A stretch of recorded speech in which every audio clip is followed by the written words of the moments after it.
If you come at the king, you best not miss. Acknowledge us.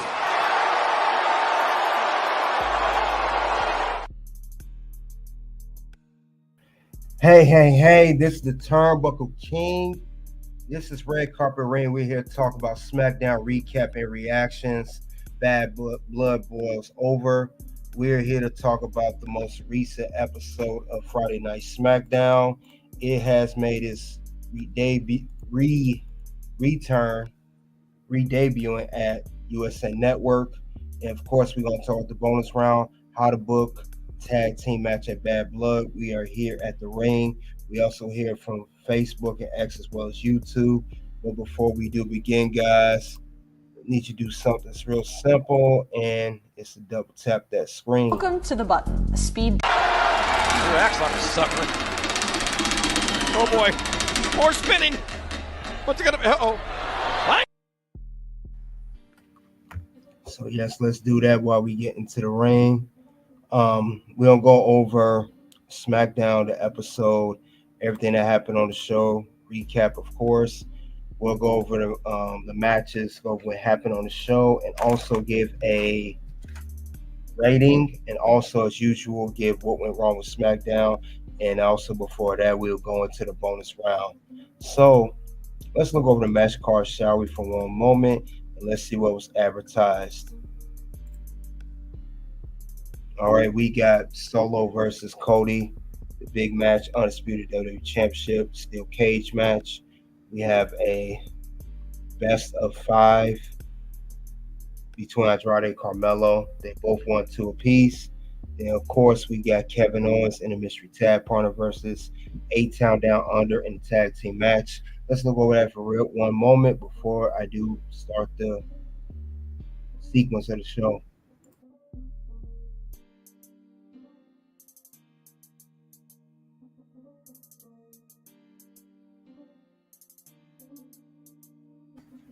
Okay. All right. Now, with the show, we had to kick off. They talked about SmackDown return to USA Network. Triple H came out. He discussed everything, talking about how SmackDown is now back on USA Network. And, of course, they had to talk about this as WWE Week, meaning all shows of Raw, NXT, and SmackDown are all on the USA Network. Good show. Good show setup. New logo. If you guys notice, it's a brand new logo. Everything, if you guys saw it, that's new logo down there, the S right there. And they also doing a lot of good things to help promote the show. A lot of good things. If you guys noticed too, they also had a brand new poster for SmackDown, new theme song, new everything. And this is the new poster for SmackDown. Take a look at that. Nice poster, nice logo, everything. And yes, SmackDown's officially back on USA Network. So, Triple H had to address that. But, and then, of course, we had a lot of people, legends, even current people in WWE on Raw. They all showed up. Look at that. We had RVD. We had Booker T and Sharmell. We had William Regal, Bobby Roode. Big Guerrero was shown. I know we also had Damian Priest, Gunther, a lot of people there. But a lot of people came out. But let's talk about which kicked off the show, which was Cody versus Solo for the Undisputed WWE Championship, steel cage match. And a lot of offense from Solo. Actually, one of the best solo matches since he's been on the main roster. He looked good. Cody made him look good. He did his thing. They both did their thing. Solo was down in the beginning, but Cody came back. And it was some near falls there. Cody hit some crossroads. He hit some diving off the top of the cage, near fall, everything. But it came down to Solo. He tried to hit small spike with Cody Rhodes. Cody ducked. Hit with crossroads for 1, 2, 3. Cody wins the match and retains his Undisputed WWE Championship. And thank goodness we will never see a Solo versus Cody ever again. But before that match was over, we had Bloodline get in there, which is Jacob, Tonga Loa, and Tonga attacked Cody. Next thing you know, Roman came out. As soon as he came out, Jacob left the cage. And then he came, shut the cage door. He attacked both Tonga Loa and Tonga. It was very good match, and very good spots in this match as well. If you guys remember, check this out. It was good match, but there's good spots though. Not like that! Cross body! Lateral press! 2 repair! So very good match there. Very good energy from both Solo and Cody. I like the energy from both these men. Definitely displayed that during the matchup, but it was solid. It was solid though. Good way to kick off the show, and it deserves one word. Yes. Yeet. So yes, yeet. And Cody and Roman just kept staring at each other afterwards. There's no love lost between these two there. We know these two are eventually going to have to come face to face at some point once again. Do we know when? No, we don't. But we know it's coming. We all know it's coming at some given point in time. And also, after the match, Cody had a discussion with Nick Aldis. He said he was done with the bloodline, and he said there was Solo wanted to propose something to Cody, and Cody said, bloodline, it's Roman's business, not mine. And it's true, we've been fighting him all year, and now he wants to move on, do his own thing. And he said if Roman wants to take care of bloodline, do that on his own. He don't want no part of it. So that's the end of that segment. And we had another match. We had Piper Niven versus Michin. I'm sorry, Michin versus Chelsea Green. I meant to say versus Chelsea Green. Piper got involved in this matchup, and it might as well would have been a 2-on-1 at some point. But we know Chelsea Green. We know how she does in her matches. But long story short, Michin lost the match due to interference from Piper Niven, helping Chelsea. She had to hump pretty her on Michin, and she got the 1-2-3. That was the end of that matchup. But we will move on to the tag team match. And Kevin Owens' tag team partner was no other than Randy Orton. This marks the return to Randy Orton, return to SmackDown. Randy Orton had to fight Gunther, challenge him for the World Heavyweight Championship at Bash in Berlin, with the speculation of the King of the Ring win. That was questionable. So Randy challenged Gunther. He was unsuccessful. Did not defeat Gunther. Since we already know, he would be standing here world champion. But it was good spots in this match. Randy and Kevin still got the great chemistry. One of the things I did like that Kevin Owens, they teased us. They had the Ricky dude come out, make think it was him. But they told Kevin Owens that Randy Orton's here. He dropped Ricky, him with a stunner. And I liked how these two worked well. They definitely worked well. They did the double DDT. And as Randy Orton and Kevin Owens did that move, then later on, while they was propping both Austin Theory and Grayson Waller up, Kevin Owens hit the stunner, and Randy Orton hit the RKO, and we got the pinfall, and these two won a match. I was expecting to see a heel turn there. Maybe Kevin Owens gonna get RKO'd by Randy, but that did not happen. So that was good. They're gonna keep him a good guy for now. Salute to you, Figure 4 TV, coming into the ring. But this was a good finish, though. Very good finish with these two. Let's continue on with the program. We had the best of 5 series coming down. It was Andrade versus Carmelo Hayes. And despite the good match, despite the good efforts of Carmelo Hayes, he did not win the best of 5. It went down to Andrade. He had a good spot when he came down and he hit the top rope move with his finisher.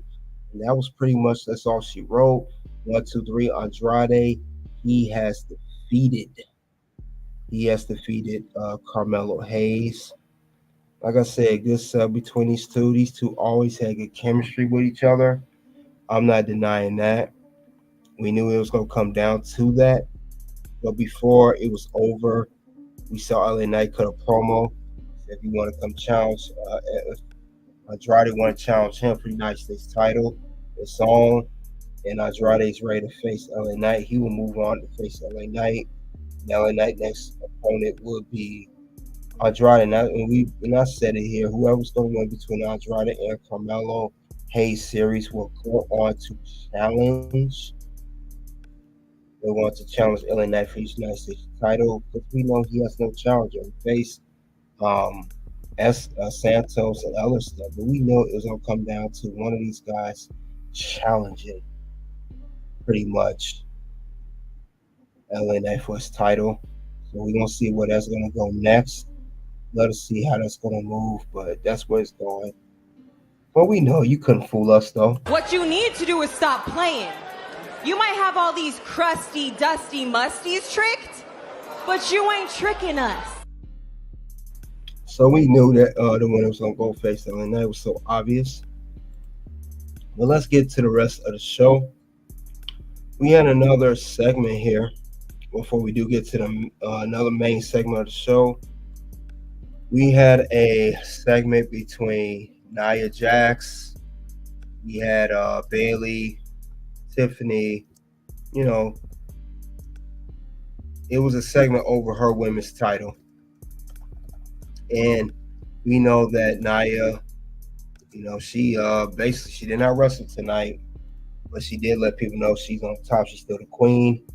Now Bayley proposed that she would get a rematch against Nia Jax since Bayley did not get her rematch, but Nia counter offered that, and they and as Tiffany and Tiffany and Nia was in there. Naomi came down, and Nia told Bayley and Naomi they proposed a tag team match next week between Nia and Tiffany. They was gonna have a match, and it was gonna be against Bayley and Naomi. Whoever won the match, if Bayley and Naomi win, it will be a triple threat for Nia's women's title. But whoever pinned in the tag team match will get the 1-on-1 match against Nia for a title. Excuse me, not a triple threat. May end up being triple threat. It's a hint. But also, Nia did say whoever pins, if Bayley and Naomi were to lose the match next week, that the loser will leave SmackDown. So next week. So that's what was proposed. If they lose, if they did win, if they did lose, whoever got pinned, I believe, loser will leave SmackDown. And it seemed like it's teasing towards that Bayley, because Bayley isn't really enough for her to do. Naomi, her real life husband, Jimmy Uso, is still on SmackDown, and he's supposed to be coming back soon. So it don't make sense for her to leave. And they both said they accept. So we will have that match next week. Only time will tell what's going to happen next. So we got to check that out. Other than that, though, we going to get to the main segment of the show. The main segment of the show was the older contract signing from earlier. And we are talking about Roman Reigns. We're talking about Cody Rhodes. Now, Roman came out, he cut a promo. He said that, he will, WWE still his. He's still the tribal chief, not only the original tribal chief, but the only tribal chief. That's what TC means.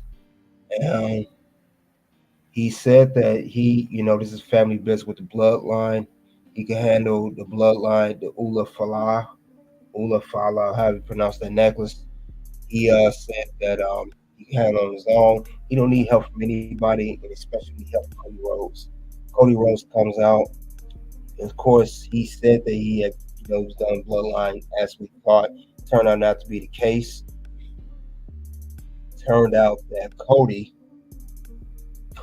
is want to team with Roman. Now Roman signed a contract here But as we see, Cody gonna sign a contract too.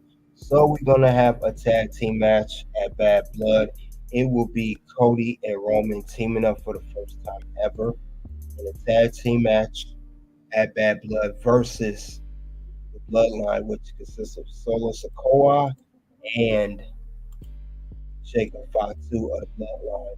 So that will be interesting to see how that's gonna go, and we're gonna see what the next move is gonna be. But other than that, though, guys, that is all of SmackDown, SmackDown recap, and reactions, and we're setting for Bad Blood. Let's see how the show came out. What's the rating for this show here? We went over the matches. It was only mainly 3 matches that were advertised. We had Michi and Chelsea Green. But I will say, as a whole, 4 out of 5 I give SmackDown.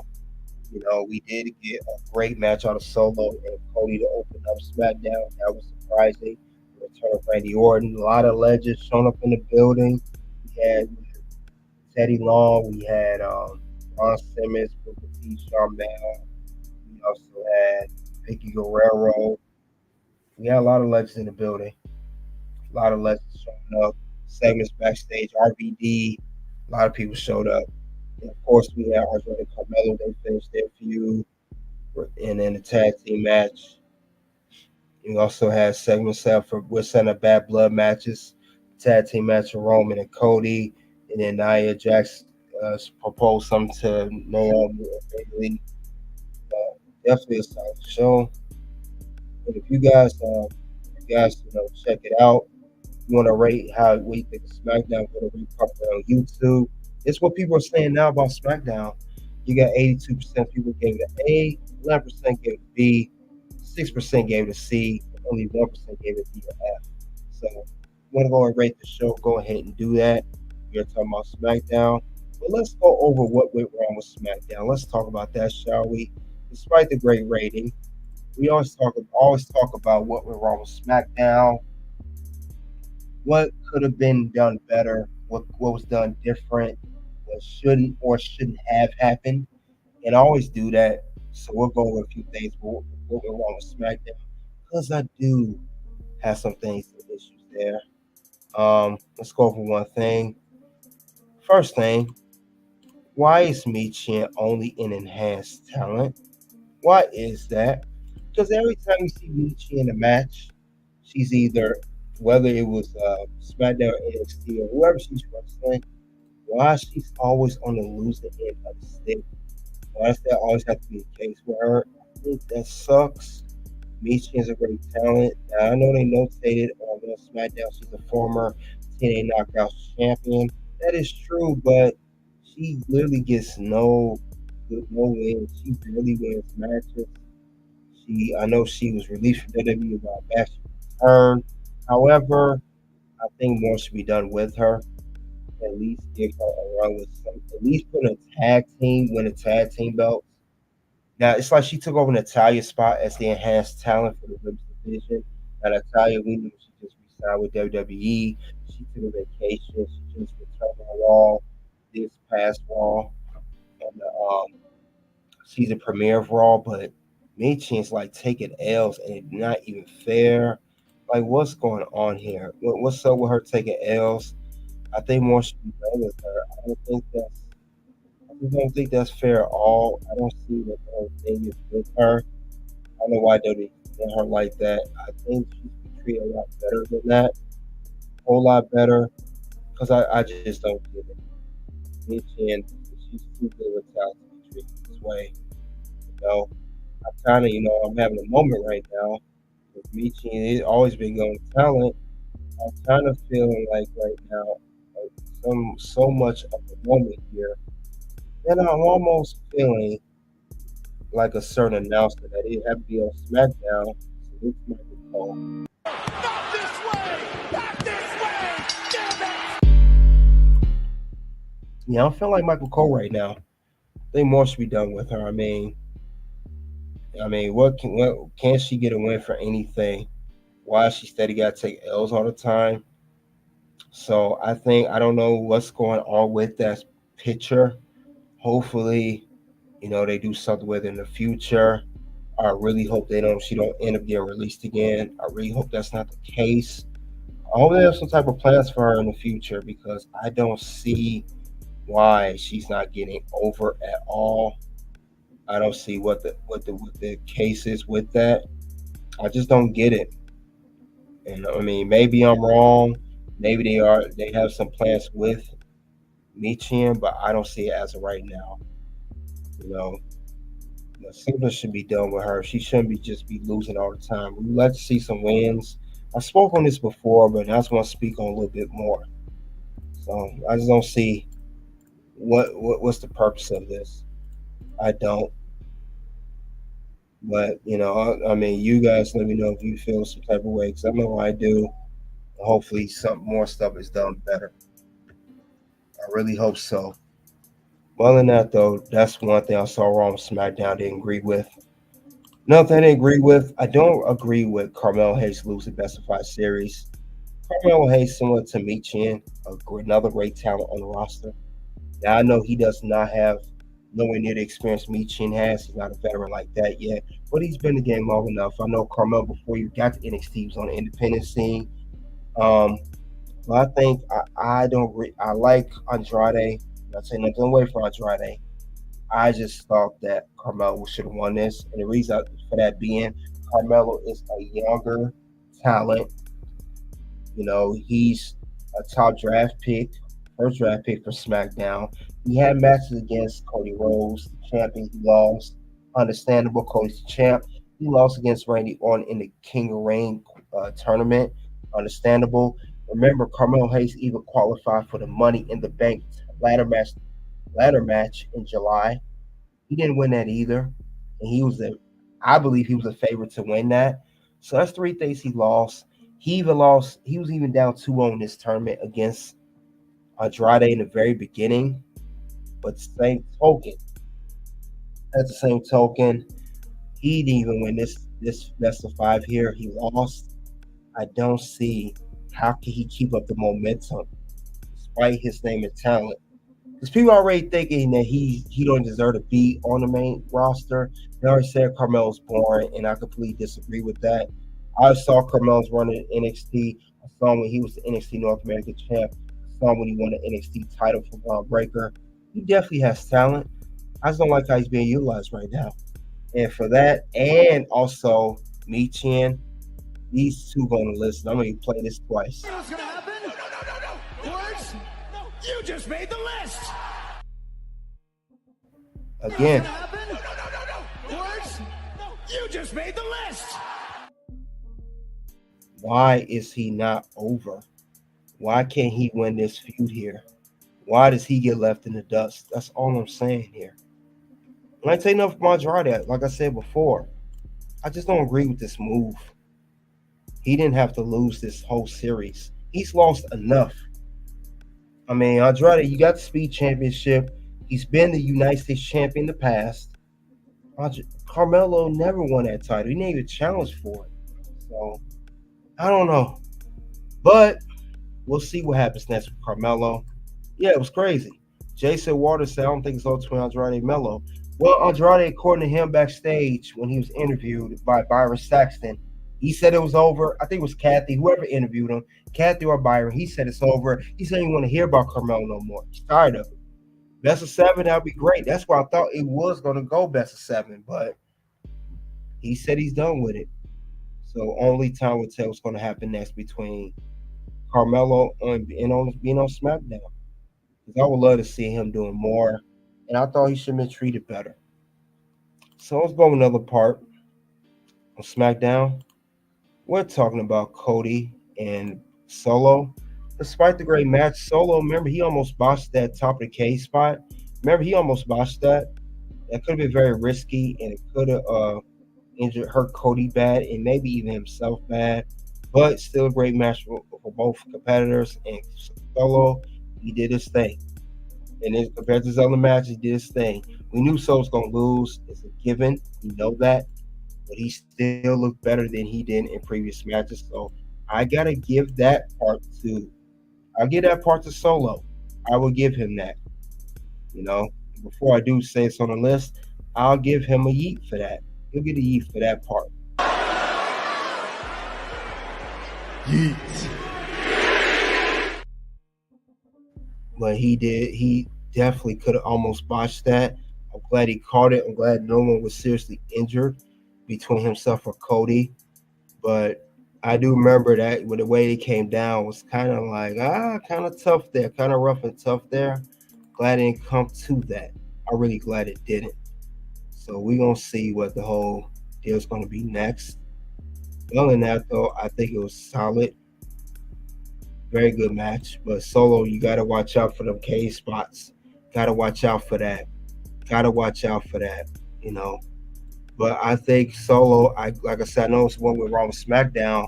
I will say he did very well. Hopefully we get more matches like that out of Solo. And that's all issues I had with SmackDown. Like I said, you guys check it out. We are in the first round. First round's over. We are going to transition over to the bonus round. And we're going to talk about the tag team match that was made at the end of SmackDown. And we are talking about Roman and Cody versus Bloodline. Let's get into that shortly. We're probably gonna we'll stay on X, say bye bye to Facebook, but let's get that going in a second, guys. We're gonna talk about it. He recovered very, very well, would have been catastrophic, definitely. But let's get into that. And let's switch gears and we're gonna get prepared for the bonus round.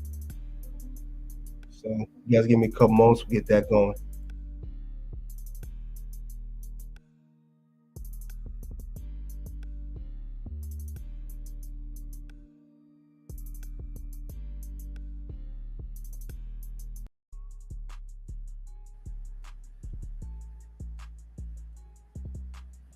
All right, we're here at the bonus round.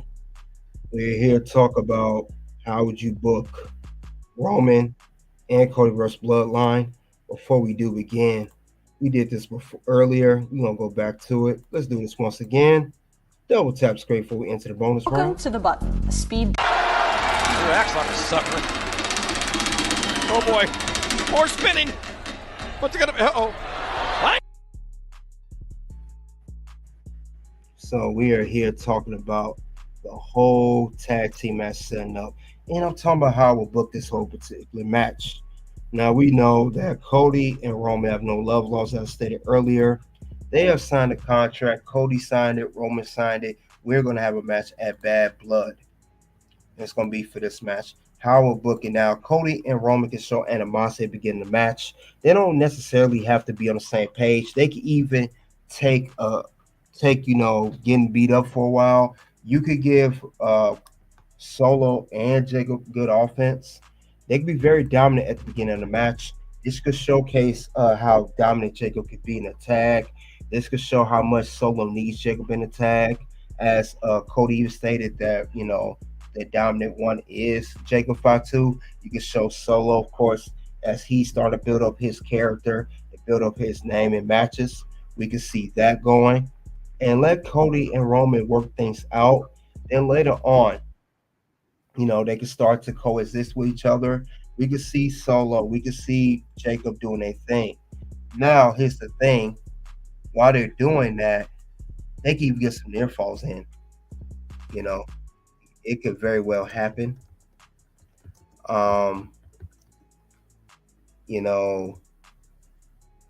We could say that maybe even they don't even want to attack each other. Roman don't want to attack Cody. Cody want to attack Roman, and they just slap each other there. And then that we could see that going on. And it could be very well done that way if it's done right. I think that'd be the case there. And while they're doing that, Solo could try to take advantage the best way he can. Jacob getting hit. And it's like as soon as they start to, while Jacob and Solo is getting to the groove, Roman and Cody slowly start to coexist. And it could be by accident or whatever. They could work better. While Jacob's going for the while he's going up for his, while he's going to the top rope to do his dive.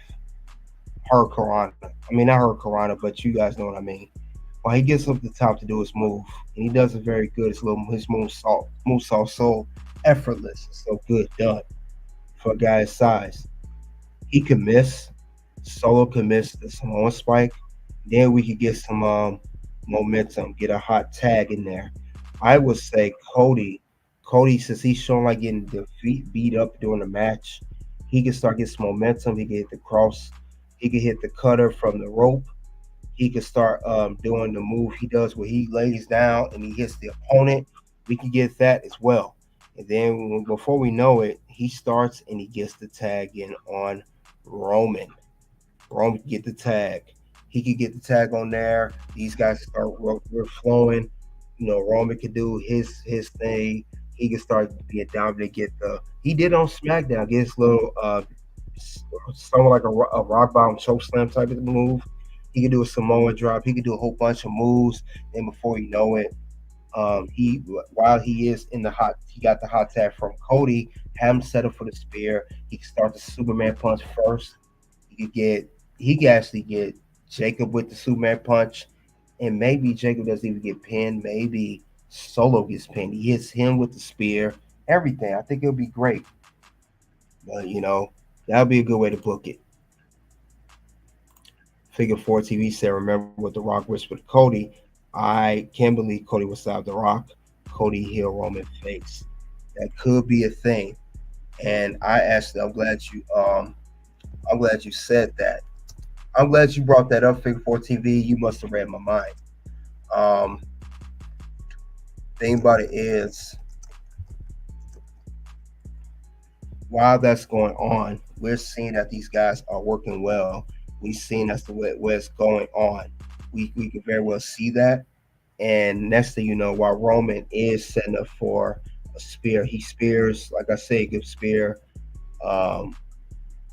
He could spear Solo. Or he could spear Jacob. Don't even matter who he spear. Maybe Jacob gets gets pinned after the spear. Because we know eventually, we saw a tease at SmackDown between Roman and Jacob Fatu. Maybe he could show like, hey, Jacob, I defeated you in the tag.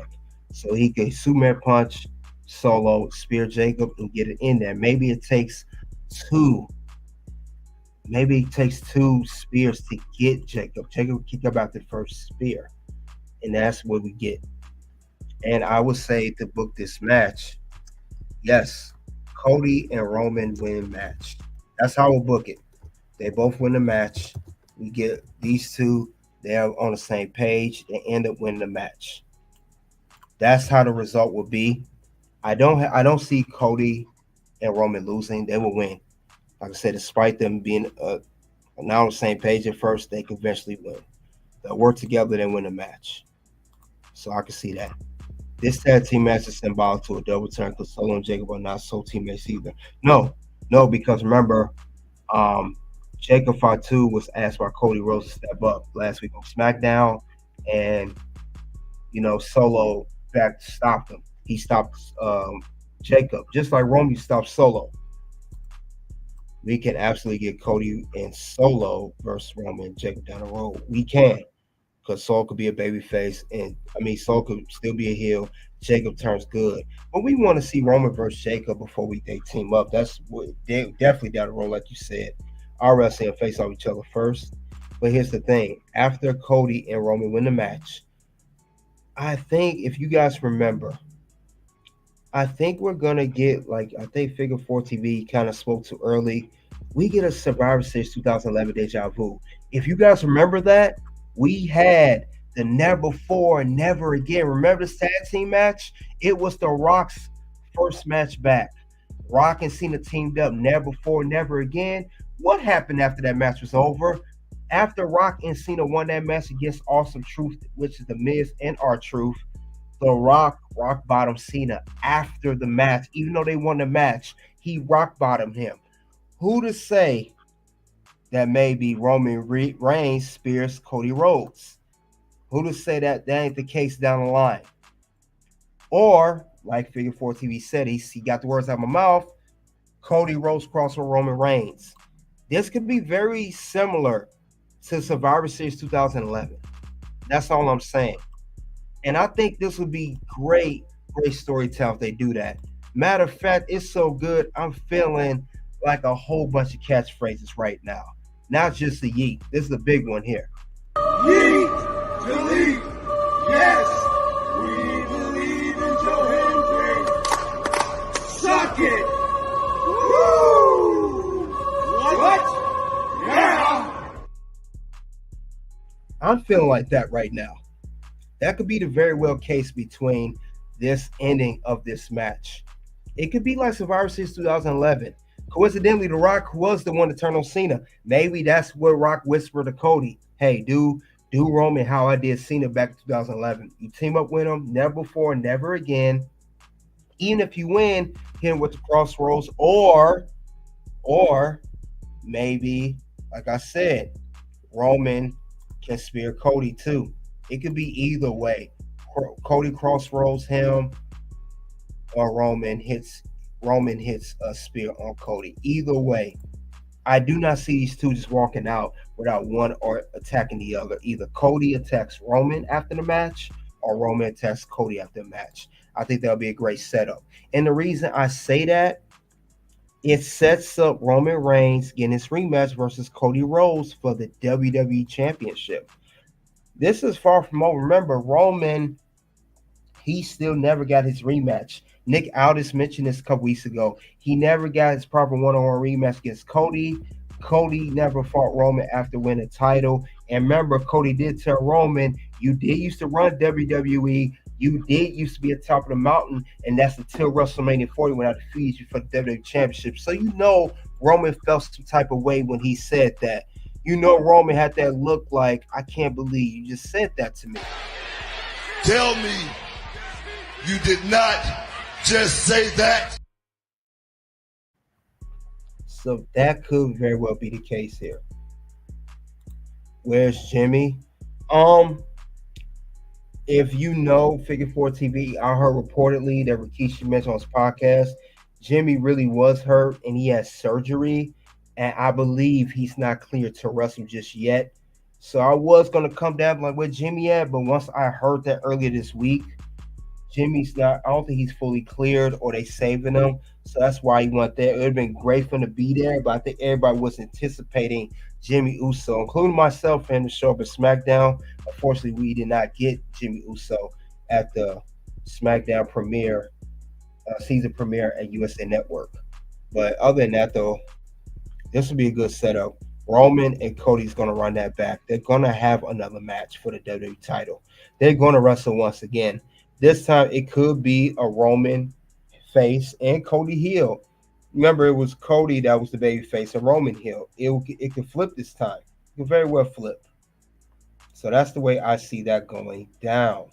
You can't tell me no other way. But I believe that would be the best thing. Do not be surprised if we see shades of this again. Just remember, Survivor Series 2011, never before, never again. We're not going to see Cody and Roman team up. Never before, never again. We cannot see that. So we're going to see. Is that why that brother's match was so trash? Maybe. He looked laggy. Yeah, he's definitely not in shape. The WWE did not like the perception that that's a very good theory. But other than that, though, guys, I do see Roman and Cody winning the match at Bad Blood. I see Roman and Cody not only winning, one is going to turn on the other. And we could see Rock show up, and we could see Jimmy Uso show up in that match as well. Now, Jimmy may not show up at SmackDown. Rock may not show up at SmackDown, but maybe they both return at Bad Blood. So I'm going to call that right now. Yeah, that could be that very well could be the case here. It could go down that way. I don't see why not. And I would say Jimmy Uso and or The Rock will return at Bad Blood. They're going to side with Roman or Cody, whoever. Roman, we know Jimmy going to side with Roman, and maybe Rock side with Cody. Because I think Rock and Roman got they got a beef there too. That's a match supposed to get at WrestleMania. But other than that, though, That's all I have regarding the bad blood and basically how to book Roman and Cody versus Bloodline in a tag team match set up against Roman Reigns and Cody versus Solo and Jacob Fatu the Bloodline. You guys let me know in the live chat in the comment section below what you think of this whole setup. Do you see Roman and Cody winning? Do you see Jacob and Solo winning? Do you see Cody turn on Roman after the match? Or Roman turn on Cody after the match? It's a very good scenario. Very good scenario. Appreciate you guys coming out. We are definitely headed for Bad Blood. This will be the fourth match announced for the PLE. Definitely something you want to check out. I think this is going to be a very well stacked PLE at Bad Blood. Soon to be able to pop up. You guys click the links below. And you guys already know what it is at this point, guys. It is OUNT. Something happened this weekend. And I have been struggling with it since I retired. But this weekend gave me closure. Wow. It really did. Like, it was fun. Obviously, it was fun. I mean, you can't, doing this for as long as I have and being involved.